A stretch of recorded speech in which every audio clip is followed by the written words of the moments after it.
Tapos, hanggang sa bago yung isip ni Brian, ako naman po, parang, kasi yung gulo po rin ng isip ko, bagong panganak ako, tapos, ang hirap ng kalagayan ko po kasi di ba po, CS pa po ako, kaya gulong-gulo rin ako, kaya sumang-ayon na lang din po ako ng time na ng Diyos, sinabi nga ni Brian, dapat talaga, nandito na kami.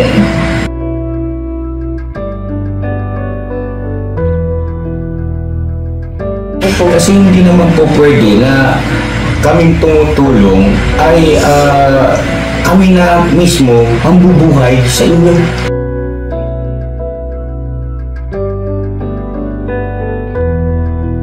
Hindi po ako nagpasensya sa inyo sa mga naging sponsor po. Di na po namin hindi po ako nagpasensya sa inyo sa mga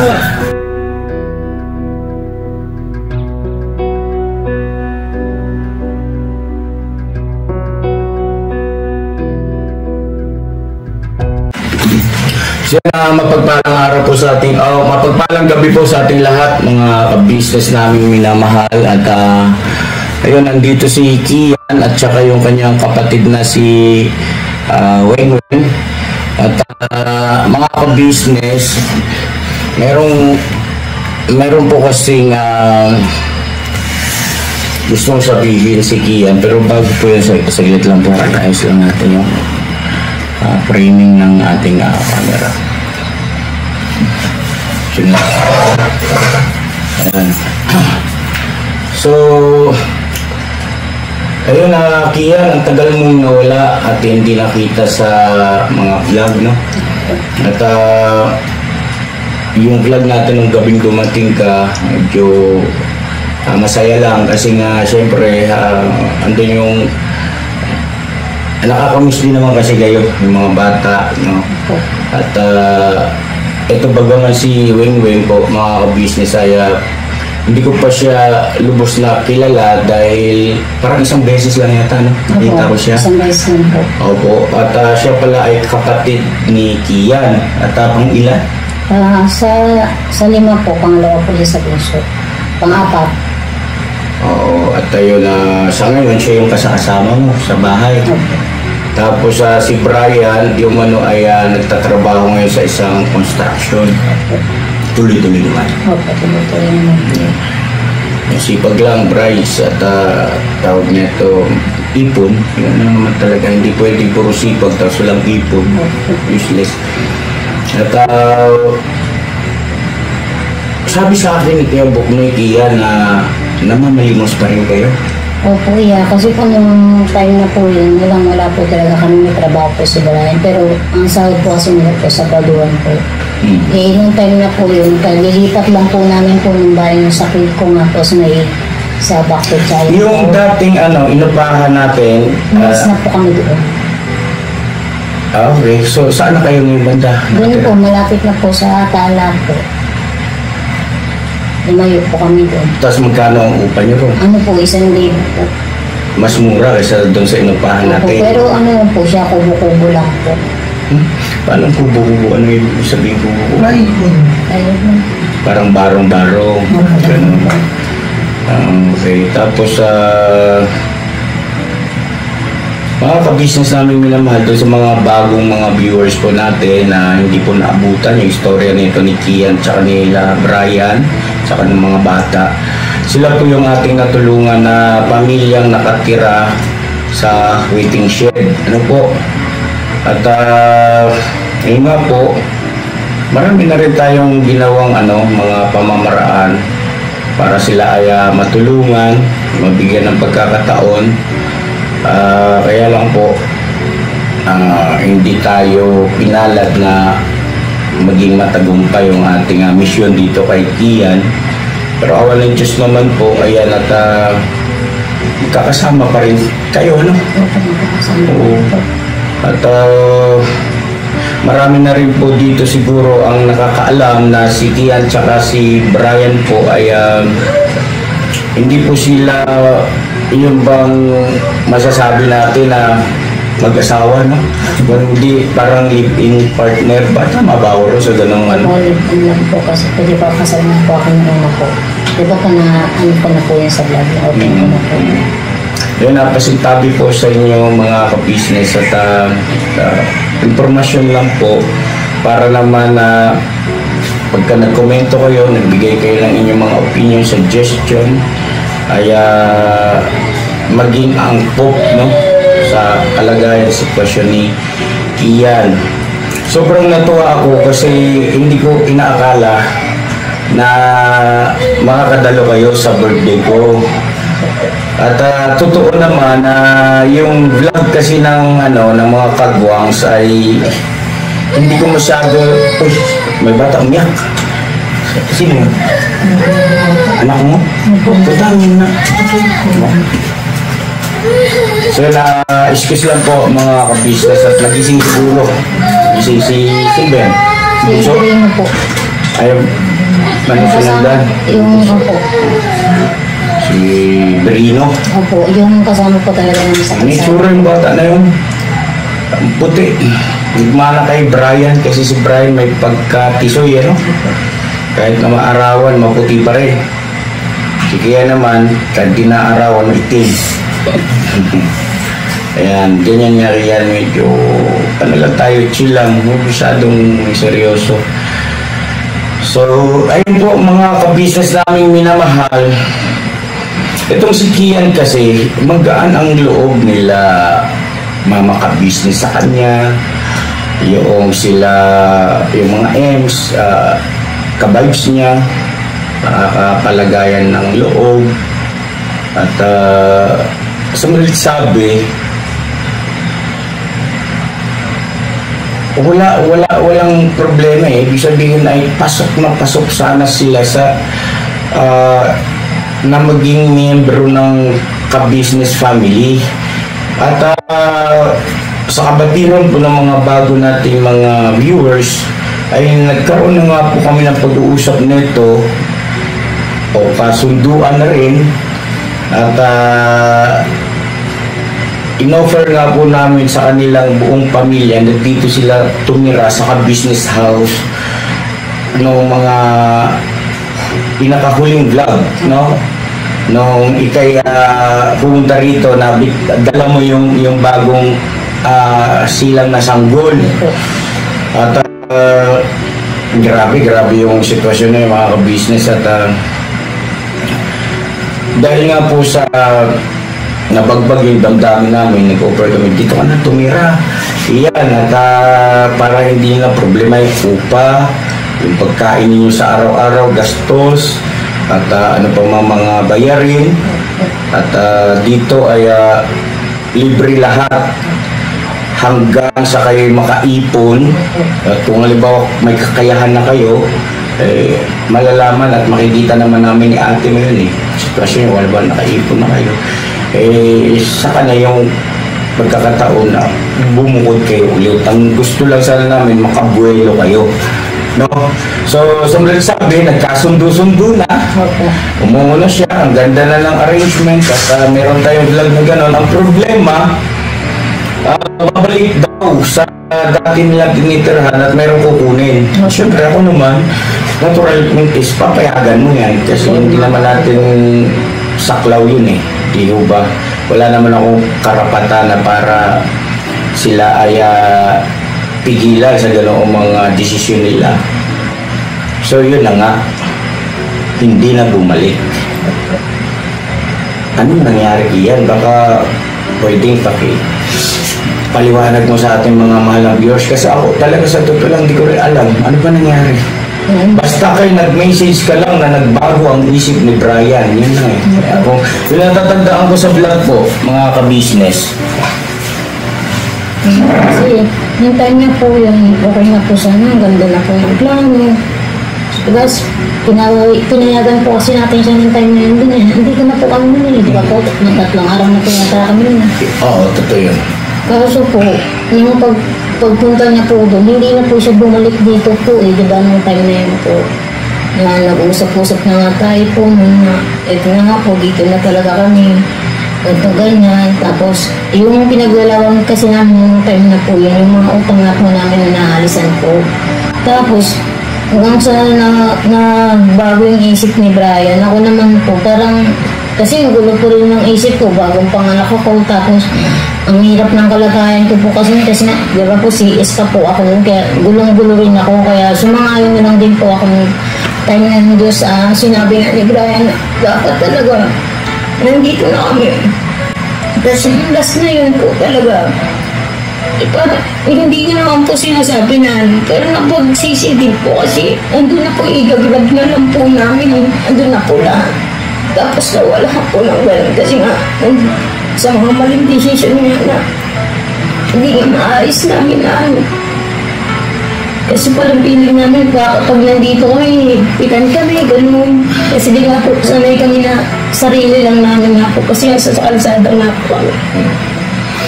Kaya iniisip-sip parang sa ano po na ni Brian, baka may hapon tayo doon, hindi tayo magkasuntugan, ito ganyan.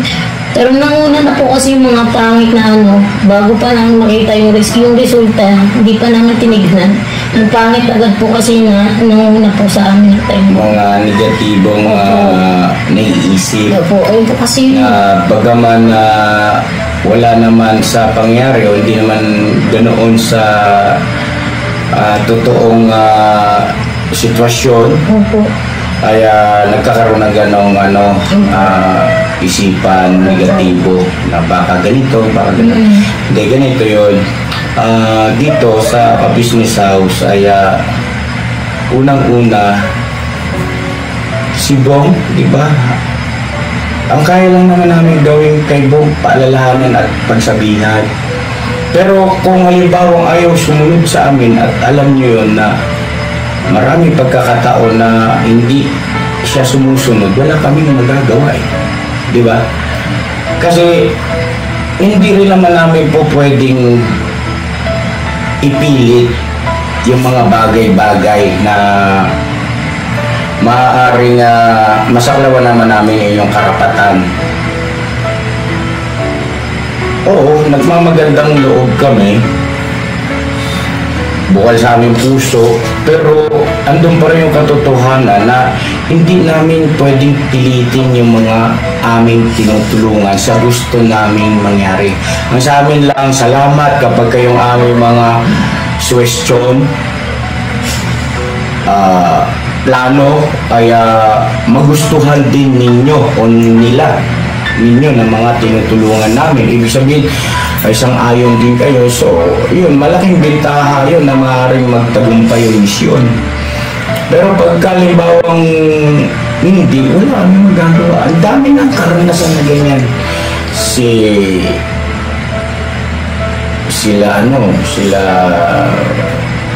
Mama Sam. Di ba? Palagay ko naman ay hindi kami nagkulang sa parte namin na tumutulong. Kinuha ng pwesto, binigyan ng mga paninda, panimulaan, at nandun yung suporta kahit paano sa pabigas-bigas, mga grocery, malaking bagay yun.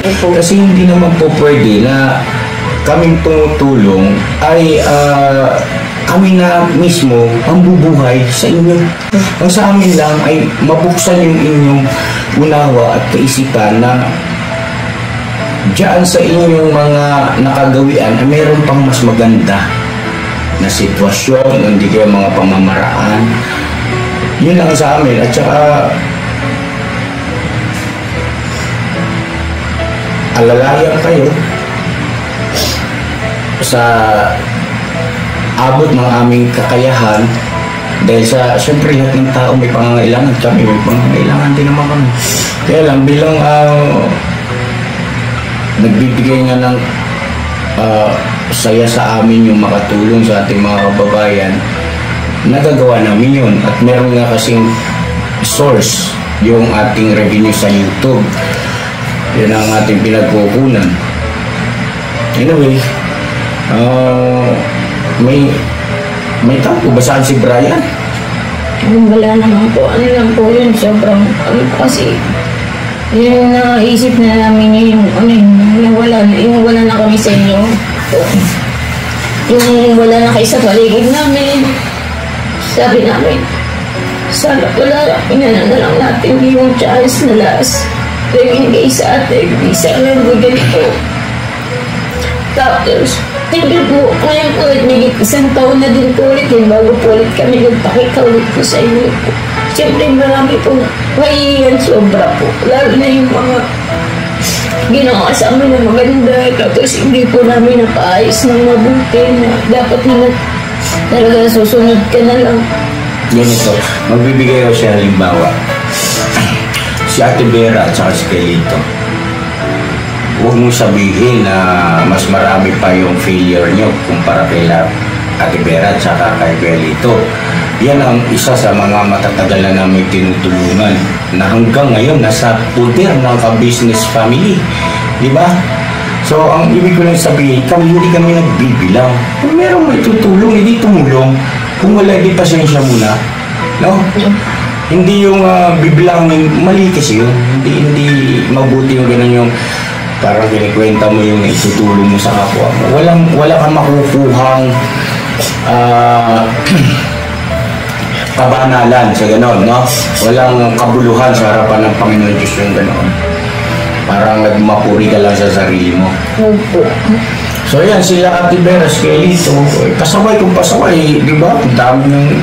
Pero sa amin naman kasi, walang ma-perfecto. E di, mag-try tayo ulit ng ibang pamamaraan. Baka sakali. Opo.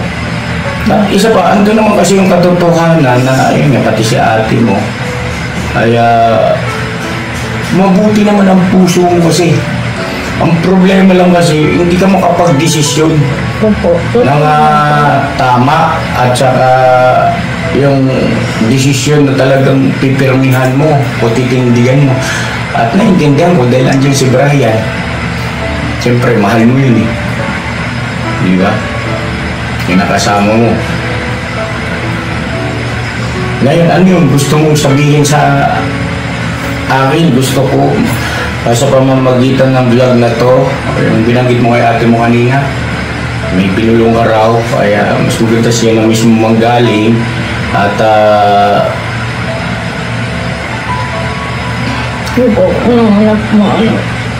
humingi po talaga ako ng maraming pasensya po. Humingi po na bigyan na po na malakot na po ako nakawala sa mga nagawa nga po namin talaga po. Hindi nga po tama na desisyon. Tapos may mga bata po na-apektuhan tulad nga po yung nakaraan nga po. Kasama ko pa yung mga bata ating kabina po. Totoo naman po yun, gano'n. Na gawain po talaga namin yung gano'n. Pero po, hindi ko naman po sabihin na hanggang doon na lang po kami. Pero gusto ko din po yung mga anak ko makapag-aral sila kasi di na nga din po ako nakapag-aral. Itutulad ko pa po talaga sila sa akin. Gusto ko siguro sakaling yung akin gusto ko na mangyari yun, gumanon din po si Brian. Nakatak din siya na, ito tayo, ito yung maganda eh. Gusto ko kasama ko siya, kaso lagi nga po kasi siya wala. Kaya ang hirap ko lang din siya na nag-decision ako na ako lang mag-isa. Ayun nga po katulad na sinabi niya na dapat panindigan ko kung ano yung sinabi ko na isang bagay para maging maayos talaga kang magnanay na po. Hindi, ako naman, kaya ko nabanggit yung ganoon. Kasi nga, siyempre, andun yung katotohanan, ang bilis lang ng takbo ng panahon. At saka, hindi naman na tayo pabata. Di ba? Eh, kagaya niyan, ilang taon na yung si, Ira. Ilang taon na yan? 8 po.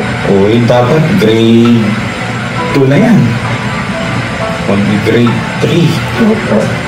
O, tapos, Opo, gawin po. yun eh, kasama yan sa pinag-usapan natin, plano nun eh, kung nandito kayo.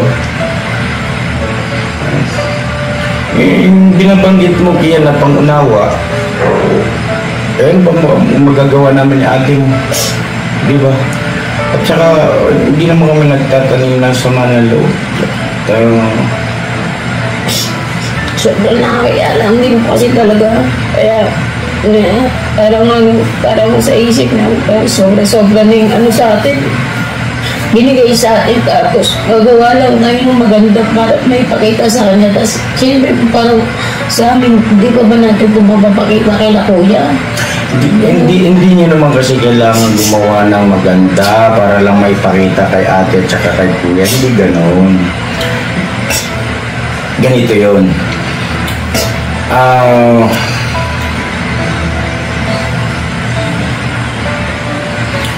Ang makabuluhan na paggawa ng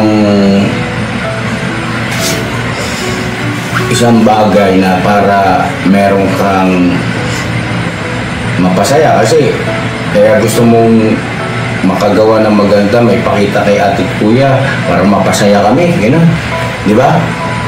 Maging yung ganong bagay ang makabuluhan, hindi dahil sa, alam mo yun, kailangan mong gawin. Yung kusa lang dapat, diba? Yung maayos na pakikisama mo rito sa mga kasama natin dito sa business house ay isang malaking puntos na hindi kasi po pwede kiya na ito sabi mo kay Brian medyo nagigets ko yung niya, yung sabi na baka mamaya higpitan, baka mamaya bawalan. Ganito lang kasimple na hindi kayo pagbabawalan kung hindi masama, okay? O hindi kayo mapapasama.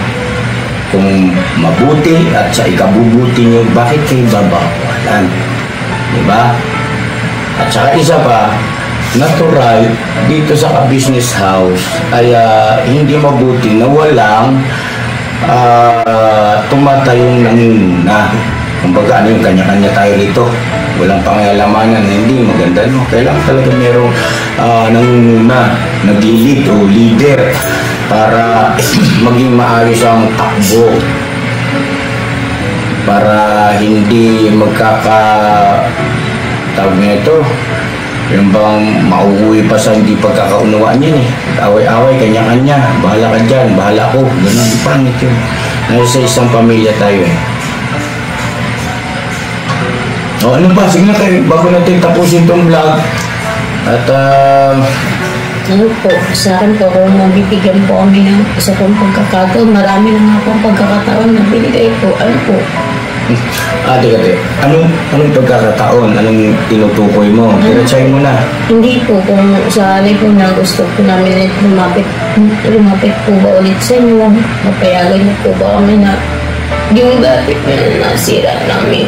So nagsisimula ulit kami, papakita po ulit namin. Alam mo, sa totoo lang problema na sa inyo kasi ito bukas ang may tahanan namin At saka isa pa, tawag nito, yung kagaya ng mga binabanggit mo, kuya, kaya kami nagganon, malimos kasi sa sobrang gipit. Hindi ka pumunta rito. Nga pa, diba? Puro nakakaya po siyempre sabihin, pumunta lang kami dyan kasi may kailangan kami, ganyan sa isip ko po, parang sobrang na po kasi namin, ganun po, parang wala kang ba kaming kaya sa sarili namin, lahat na lang ba kay kuya, kaya mas ninais na ganito na lang kasi kumapit kay kuya na sobra naman, hindi nga natin napaputing bagay na dapat ginawa na. Ganun po kasi lagi lumatatak ako sa isip ko kaya di ako pupunta.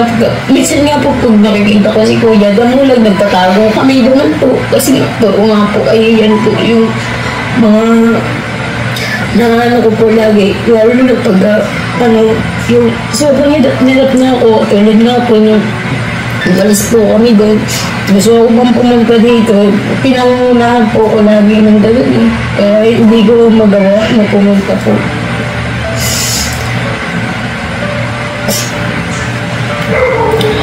Alam mo, sa totoo lang, may naisip lang ako bigla, mga business pasensya na po Yung ganong kaisipan at saka pag-uugali, para sa akin ay mali yun. Alam mo bakit? Kasi mama pag-business, di ba, ate mo yun ako, kuya mo. Kumbaga, ang nangyari tuloy, makakahiya, parang tuloy, ano, ang gusto mong mangyari, magsikap kayo sa sarili nyo para may maipakita kay kuya at ate na eto maayos ang sitwasyon namin at nagtagumpay din kami sa sarili namin sikap. Walang masama roon. Pero mag-ingat ka. Baka mamaya ang puso mo nagiging, alam mo yun, na may ganon. Kaya rin namin to, no? May halong, alam mo na, di ba? Mag-ingat ka ron, baka nadadaya ka sa ganon. Na iba kasi yung kuya ate, okay mag-alala, magsisikap kami, kaya namin to. Kesa doon, kaya rin namin to, no? Makikita nyo, iba, no? Merong ano,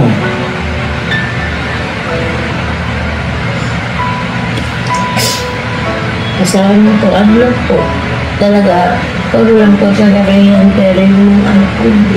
Kasi alam ko naman po na anytime pag, lalo po, pagdating sa mga bata po, kaya po kasi minsan, ayun nga po yung nagiging sangkalan namin, lalo na pag makikita nyo kami kasi, alam namin pagdating sa bata, hindi po kayo hindi kasi, yung bata nga po yung tinitignan, hindi mo nga po kami. Kaya nga minsan, talaga lagi yung nasa isip ko po talaga na kuya kasi baka ito ganyan. Kaya lagi sabi ko kung magiging mapabuti man o hindi talaga mag-ayos na lang talaga. Kasi pagdating doon sa bata, siyempre talaga naman kawawa yung mga bata eh. Totoo naman na nagagamit nyo sa ganoong bagay. Bagaman sabihin natin na hindi nyo gusto, kaya lang siyempre nandun eh. At hindi may iwasan ng mga tao, yun ang matitigan, makita. Kaya, di ba? Maawa sa sitwasyon, lalo payat-payat nung yung bunso mo. Diretsahin mo na, ano bang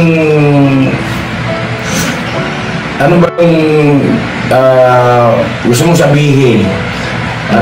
Kung ano po, gusto ko sila namin na kung makapalit ulit kami, bigyan po ulit kami ng anak po. Ayos na po namin po sana. Kaso po, anong bigyan ng ano?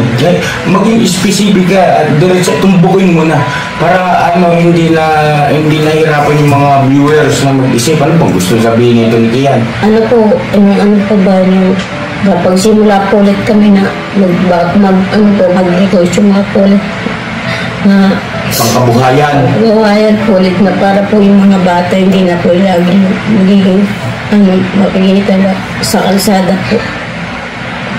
Para pagpunan ng pang-araw-araw para hindi mamalimos. Opo.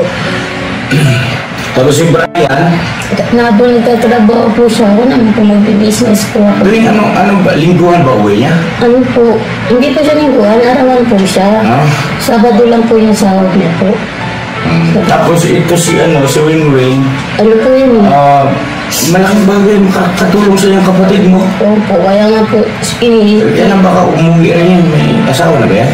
Hindi naman po, hindi pa sila nakikita. Sana lang po sa cellphone po.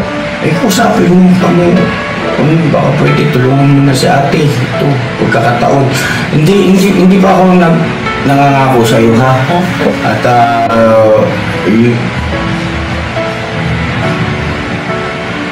pag-usapan namin. Opo. Tapos, siyempre, gusto namin makatulong. Bakit ba hindi? Opo. Sana magtagumpay na yung mission namin sa iyo para hindi naman kami napapahiya sa view. Kami ang kawawa rin sa wala nang mission na nagtagumpay. Gusto ba namin yun? Na yung mission namin hindi magtagumpay, di ba? At saka masasabi ba namin na yung tutulungan namin ganyan sa unang pagkakataon, hindi mo naman as long as hindi mo pa matagal-tagal na nakikilala o nakakausap ng tao.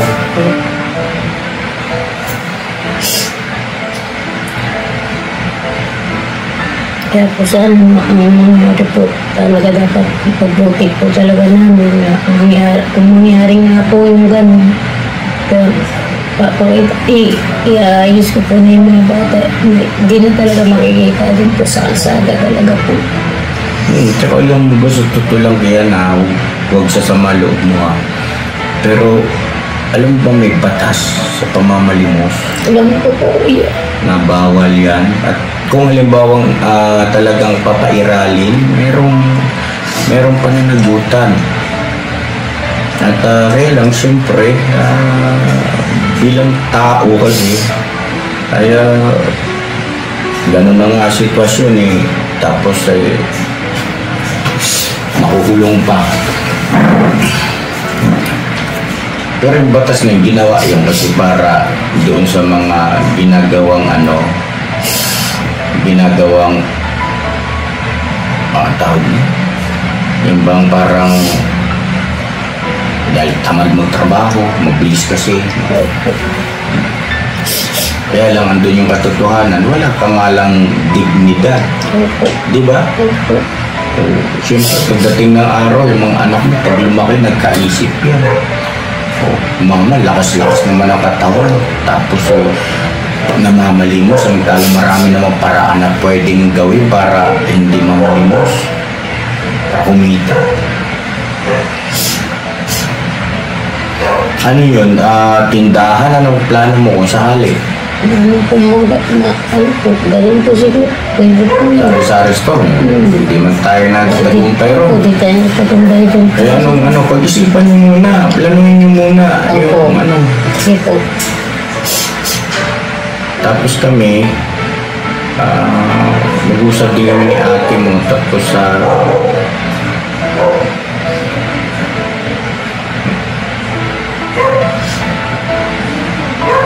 sa pagkain kasi masyadong matrabaho.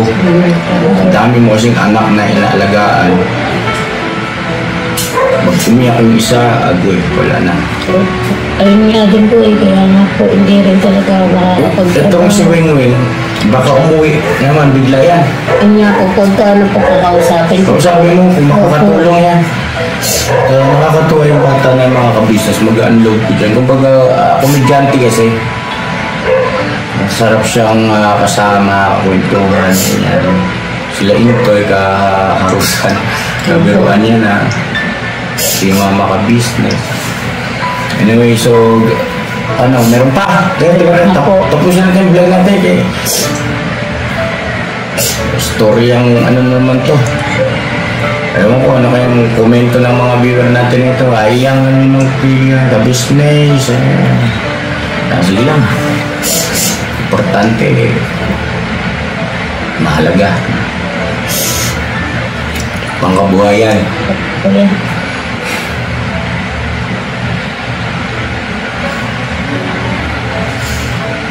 Para po siguro maging po yung bagsak na yung mata ko sa antok. Kagagaling lang namin mga business sa doon sa passion sa birthday ko.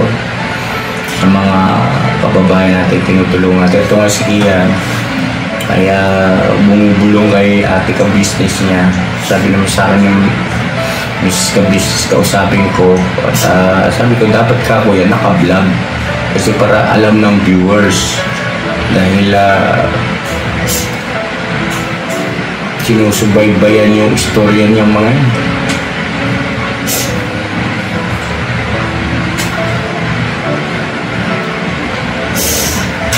Antayin ko yung komento ng ating mga ka-business, tapos mag-usap kami ni ate mo kung ano yung pinaka-the best na pwede niyong maging panimula, no? Mga ka-business. Opo. Ngayon si Rino. Rino po. Rino. Kumain na ba kayo? Opo, kumain po kami po. Mag-usapin yung viewers natin kaya. Ano ba yan? Sa amin ni ate mo, walang problema. Naintindihan ka namin. Mga viewers po namin, may ako na sa inyo. Sa mga naging sponsor po, din po namin. Hindi po ako napasensya sa inyo. Sa mga na-sponsor po sa amin na hindi po namin napabuti na iayos po na mga bagay-bagay po. Humingi po ulit ako ng pasensya sa inyo. Kung mabibigyan ko po muli ako na isa pa ang pagkakataon. Sana po magawa ko na po yung tama. At gaya na ako na sinabi nila kuya, sana mapaninindigan ko na yung mga sinabi ko na ang daming chance, ang daming bagay nga po na nawala sa amin na dapat okay na kami magpamilya nga po. Ayun po, yun po kasi ng pasyensya po sa inyo. Maraming salamat po sa mga tapos dati salamat pa din po sa mga tumulong po sa amin noon po. Maraming salamat po sa inyo po. Yun na. Yun na mga kabidyo sa lahat po na maraming God bless po sa ating lahat.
Pagtuloy